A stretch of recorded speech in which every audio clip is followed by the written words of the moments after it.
네, 거시경제 흐름 속에서 우리 시장이 앞으로 나아가야 할 방향성과 또 자산 시장의 앞으로의 변곡점을 또 우리가 어떤 변화를 읽어야 될지 시장 흐름에 대해서 진단해 보도록 하겠습니다. KTB 투자증권 김한진 수석 연구위원 자리해 주셨습니다. 어서 오세요. 네, 안녕하세요. 네, 우리 시장의 흐름을 읽어보기에 앞서서 먼저 뉴욕 증시의 흐름부터 좀 체크를 해보고 가도록 하겠습니다. 뉴욕 증시 보면 최근에 경제 지표가 어떻게 발표되느냐에 따라서 오히려 좋지 않게 발표가 되면 테이퍼링 우려가 완화되면서 좀 괜찮았다가 또다시 또 그 우려가 나오면 발목이 잡혔다가 등락을 좀 거듭을 하고 있는 상황입니다. 또 최근에 옐런 재무장관이 금리 인상을 용인하는 발언을 하면서 또 시장에 경계하고 있지 않습니까? 이번 주는 뉴욕 증시 좀 어떤 포인트에 주목을 하면서 대응을 해봐야 될까요? 네, 아무래도 시장의 모든 초점이 물가 쪽에 맞춰져 있는 것 같고요. 물가 쪽에 맞춰져 있는 이유는 금리 인상이 언제쯤 일어날까, 또 금리 인상에 앞서서 지금 말씀하셨듯이 테이퍼링이 언제 좀 가시화될까에 대해서 시장이 가장 우려하고 있고 또 실제로 중요한 변수가 될 것 같습니다. 그런데 차츰 어쨌든 통화 긴축 또 테이퍼링 이런 부분에 대해서 시장이 조금 적응해가는 좀 모습이 역력하고요. 그러니까 처음에는 굉장히 긴장하고 부담을 갖고 있다가 점차 시장이 좀 받아들이면서 적응해가는 과정이 아닌가라고 생각을 합니다. 이번 주에도 미국 물가지수 발표가 있고요. 지난주 후반 금요일 날 고용 지표가 나왔죠. 네. 고용 지표가 조금 생각보다는 67만 명 정도 이상을 봤는데 지금 55만 9천 명, 네. 56만 건 정도 발표가 돼서 살짝 시장은 말씀하셨듯이 오히려 조금 안 좋은 게 골디락스. 네. 금리 인상이 조금 그렇게 빠르지는 않겠다라는 시장에 안도감을 줬는데요. 근데 그럼에도 불구하고 좀 내용을 뜯어보니까 제조업과 서비스업이 다 같이 좋아졌더라고요. 네. 그리고 아시다시피 지금 미국 고용 지표가 워낙 지금 가계에 그 정부가 지금 돈을 주기 때문에 실업수당을 주기 때문에 일자리를 적극적으로 찾지 않고 있거든요. 거기에 반해서 기업들은 지금 사람을 못 구해서 굉장히 지금 소위 구인구직 비율이 1.2, 굉장히 그 고용시장 호황을 나타내고 있습니다. 네. 그래서 이런 부분들은 말씀드렸듯이 하반기가 되면 조금 더 시간이 지나면 급속한 실업률의 둔화와 임금 상승 그리고 5월 지표가 제조업과 서비스업이 같이 좋아진 걸로 봐서는 네. 조금 경기의 회복 속도가 하반기에 빨라질 수 있다라는 쪽으로 시장이 조금씩 네. 분위기가 조성될 가능성이 높고요. 그렇다면 테이퍼링도 빠르면 6월 이번 주 FOMC 다음 주죠. 네, 다음 주 주. FOMC에서 조금 언급될 가능성, 스케줄에 대해서 약간의 힌트가 나올 가능성을 열어놓고 이번 주를 좀 대응해야 되지 않을까 생각합니다. 네. 비농업 부문 고용 지표 내용을 따져봤을 때는 사실 내용이 제조도 그렇고 서비스 쪽도 그렇고 나쁘지 않았고 하지만 시장 기대치에 미치지 못한 것이 일단 시장에는 한숨을 돌리게 해주긴 했지만 결국에는 이런 지원이 멈추게 되면 일시적인 부진이었던 것이지 하반기에는 더 고용 시장이 활발하게 데이터로서도 네. 보여줄 수 있겠다라는 기대감을 말씀을 해주셨다시피 결국에는 테이퍼링에 대한 이슈가 지금 적응 기간이긴 합니다만 계속해서 시장에 긴장을 줬다가 뺐다가 하고 있는 상황이지 않습니까? 이런 부분 이번 주 또 물가 지표도 발표되기 때문에 경계를 하면서 지켜봐야 될 것 같고요. 하지만 인프라 투자라는 그래서 훈풍에 대한 기대가 좀 받침이 될 수 있을지도 체크를 해봐야 될 것 같아요. 바이든 대통령이 인프라 투자 계획의 합의를 위해서 공화당 쪽에 계속해서 좀 양보를 해주고 있는 것 같아요. 1조 달러 규모로 그 규모도 많이 줄였고 법인세 인상에 대해서도 그 내용을 뺐다라는 언론 보도가 있었는데 이 인프라 투자 계획에 대한 합의 기대가 좀 마중물 역할을 더 해줄 수 있을까요? 그렇습니다. 가뜩이나 경기는 이제 회복 국면으로 들어갔고 또 지금 미국이 백신 접종이 굉장히 빠른 속도로 진행되고 있지 않습니까? 7월 4일 다음 달 독립기념일 날을 이제 코로나로부터의 어떤 상징적인 독립을 선언하겠다. 성인 한 70%가 이제 접종을 완료하겠다. 살짝 지금 기대보다는 좀 못 미치고 있지만 아무튼 하반기가 되면 가뜩이나 경제 활동이 정상화되고 또 서비스 활동이 좀 완전히 회복되어 가는 그런 와중에 말씀 주셨던 바이든 정부의 재정 정책이 이제 차곡차곡 집행이 되겠죠. 그래서 지금 4조 달러에 달하는 뭐 재정 지출이 뭐 한 10년간에 걸쳐서 지출은 되겠지만 그 첫 삽을 하반기부터 이제 본격적으로 뜬다라는 측면에서는 네. 분명히 상징성이 있고요. 실제로 또 그 코로나가 조금 진정된 상태에서 팬데믹이 이제 잡힌 상태에서 재정 집행은 건설 투자의 활성화라든지 이런 서비스 활동 전반의 개선으로 이어질 가능성이 있어서 미국 경제 회복 속도를 1층 빠르게 만드는 촉매 역할을 분명히 할 것 같습니다. 네.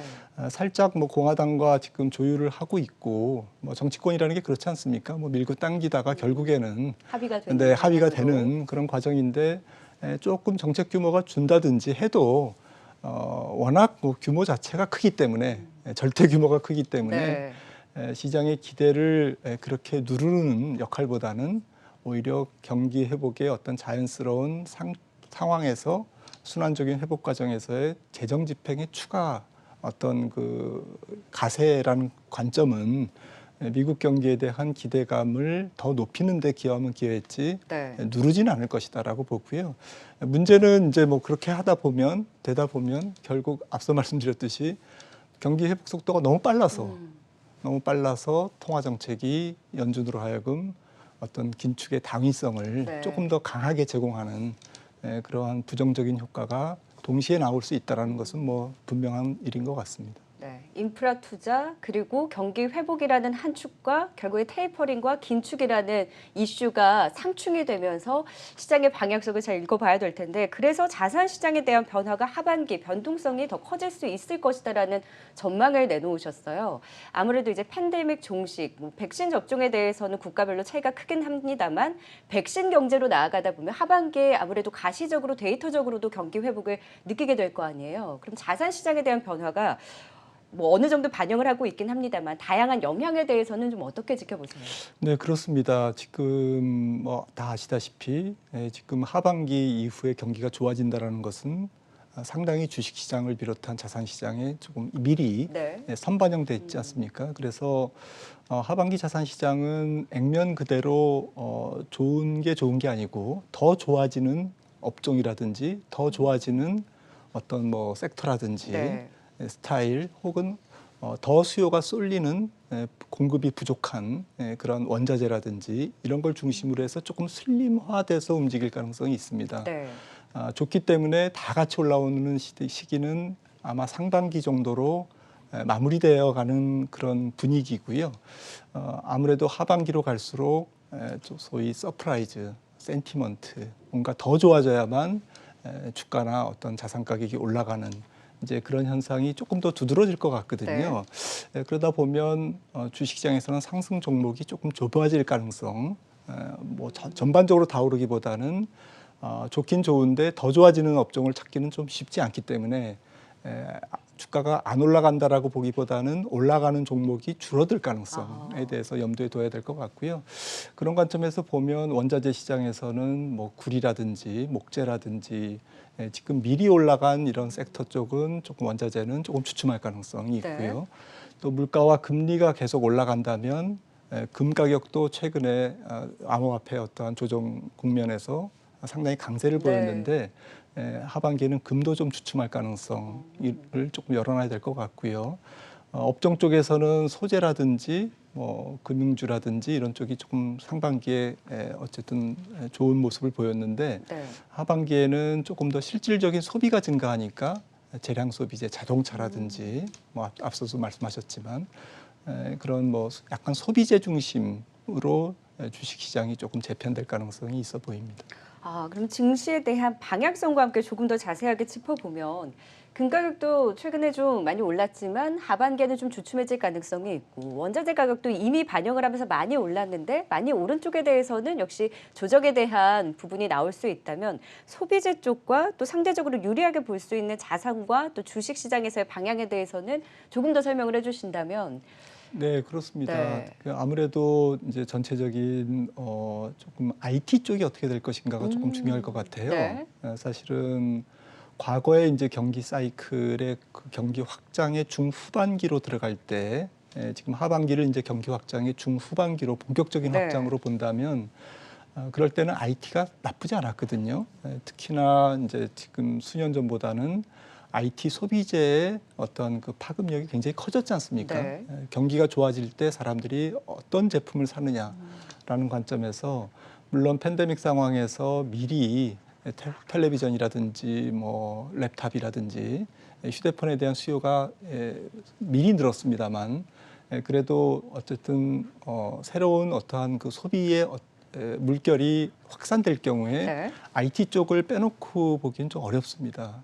그런 관점에서 하반기에 이제 반도체와 또 전반적인 IT 업종의 네. 주가가 어떻게 될 건지가 좀 관건일 것 같은데요. 제 생각에는 나쁘진 않을 것 같습니다. 왜냐하면은 말씀드렸듯이 전체적인 소비재의 중심을 잡고 있고 IT가 그리고 과거에도 경기 확장 중후반기에 IT 업종이 좀 강했기 때문에 이번 하반기에도 그렇게 나쁘진 않을 것이다.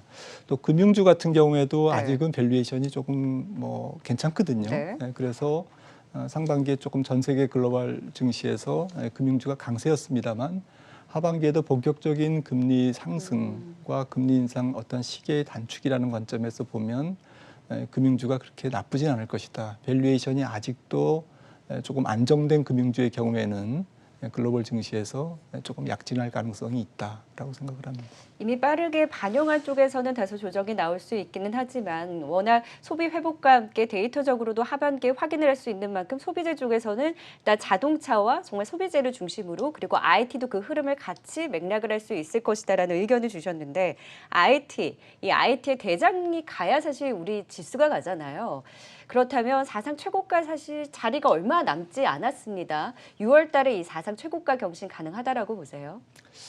글쎄요, 뭐 6월 한 달만 놓고 보면 뭐 얼마 안 남았기 때문에 지금 뭐 조금 말씀드리기 애매하겠습니다만 긴 추세로 봤을 때는 우리나라 IT 업종이 글로벌리 볼 때 경쟁력이 나쁘지 않고 또 밸류에이션도 지금 비싸지 않은 상태이기 네. 때문에 한국 증시가 만약에 조정을 보이더라도 조금 삼성전자가 지지해주는 힘이 있을 것 같고요. 반대로 하반기에 증시가 조금 굉장히 강하다면 네. 역시 글로벌 IT주들이 전반적으로 약진할 가능성이 높기 때문에 우리나라 반도체 업종도 역시 글로벌 어떤 경기 확장이 조금 더 서프라이즈하다면 거기서 뒤지지는 않겠다라는 생각을 갖고 있습니다. 이번 수출 지표가 굉장히 잘 나왔잖아요. 반도체도 자동차도 석유화학 부문에서도 괄목할 만한 성장을 보여줬는데 그러면 2분기 실적에 대해서도 실적 숫자로도 좀 보여줄 수 있을지에 대해서는 기업들의 펀더멘탈적인 측면에서도 좀 긍정적으로 보실까요? 네, 지금 뭐 기업들이 생각보다는 선방을 하고 있고 계속 서프라이즈가 나고 있죠. 네. 근데 문제는 조금 이제 하반기로 들어가서 여름을 지났을 때의 어떤 그 실적이 문제일 것 같습니다. 전체적으로 애널리스트들의 추정치를 보면 3분기는 조금 서프라이즈하게 보는데 4분기는 조금 조심스럽게 지금 관측하는 그런 분위기가 감지되고 있습니다. 네. 뭐 국내 기업뿐만 아니라 글로벌 기업이 다 그런데요. 기저 효과가 약해지기 때문인가요? 맞습니다. 기저효과가 약해지는 그 부분이 제일 크고요. 또 한 가지는 아무래도 이제 원가 상승, 뭐 금리를 비롯해서 원자재 가격이라든지 이런 부분들이 지금 계속 올라가고 있고 또 하반기에도 경기 확장이 지속된다면 이 원자재 가격이 쉽게 떨어지기는 어려울 거거든요. 네. 그렇다고 보면 이게 원가 상승 요인으로 되고 금리라든지 어쨌든 땅값 상승이라든지 이런 부분들이 모두 이제 가동률이 올라가면 또 설비 투자가 늘어야 되는데 그런 부담이 되고 그리고 아무래도 이제 금리가 조금 올라가면 글로벌 기업들이 전체적으로 자사주를 매입해서 소각하는 그런 힘이 약해지거든요. 네. 아무래도 이제 그동안은 차입을 해서 자사주를 매입하고 소각해서 EPS가 증가하는 그런 효과를 누렸는데 이런 부분들이 이제 하반기로 갈수록 기업들이 이제 이런 악재 부담을 얼만큼 이겨나갈 건가가 이제 관전 포인트인데요. 네. 그러다 보면 종합적으로 어쨌든 3분기가 가장 실적의 하이라이트가 될 가능성이 높고 4분기에는 조금 주춤할 가능성을 열어놓으면서 전략에 임해야 될 것 같습니다. 네, 3분기가 좀 긍정적인 방향을 갈 수 있는 것이고 4분기에는 조금 경계할 필요가 있다면 시장은 좀 계속해서 미리 반영을 하기 때문에 그렇습니다. 그 몇 달 전부터는 어느 정도 대응이 좀 필요할 것 같습니다. 가장 시장에 대해서 경계하는 것이 지금 적응 단계이긴 합니다만 테이퍼링에 대한 이슈잖아요. 이번 FOMC 회의에서는 어떤 신호가 좀 나올 것이라고 전망을 하세요? 네, 연준이 그동안 말을 조금씩 바꿔왔어요. 최근에 한 몇 달을 보니까. 그래서 이번 FOMC에서 아무래도 다음 주에는 테이퍼링에 대해서 조금 가능성을 열어놓는 언급이 나오지 네. 않을까 생각이 되고요. 아마 그 정도의 언급이면 시장이 그렇게 놀래거나 위축되지는 않을 겁니다. 지금 시장이 조금씩 테이퍼링의 맷집이 키워가고 네, 있습니까? 키워가고 있는 네, 상태라서. 다행이네요. 네.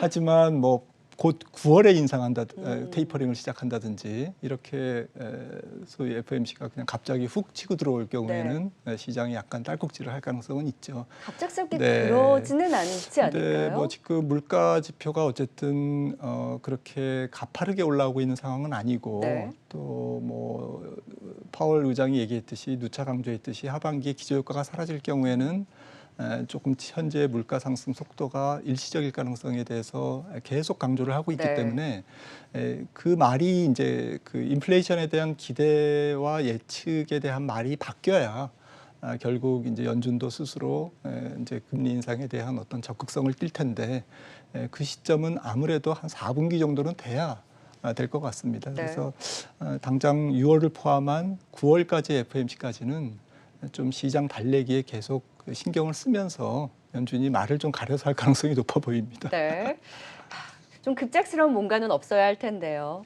어느 정도 시장 달래기에 적응 기간을 두고 있는 상황이고 또 그럴 것이라고 예견을 해주셨으니까 시장의 발목을 한 번씩 잡기는 하지만 그래도 전반적으로 시장 회복이 경기 회복과 더불어서 인프라 투자에 대한 좀 훈풍을 반영을 하면서 좀 점진적인 방향에 대한 진단을 주신 만큼 또 참고해 보시면 좋을 것 같습니다. 앞으로 시장에 대한 방향성에 대해서 좀 더 자세한 앞으로의 방향성 짚어봤습니다. KTB 투자증권 김한진 수석 연구위원이었습니다. 말씀 고맙습니다.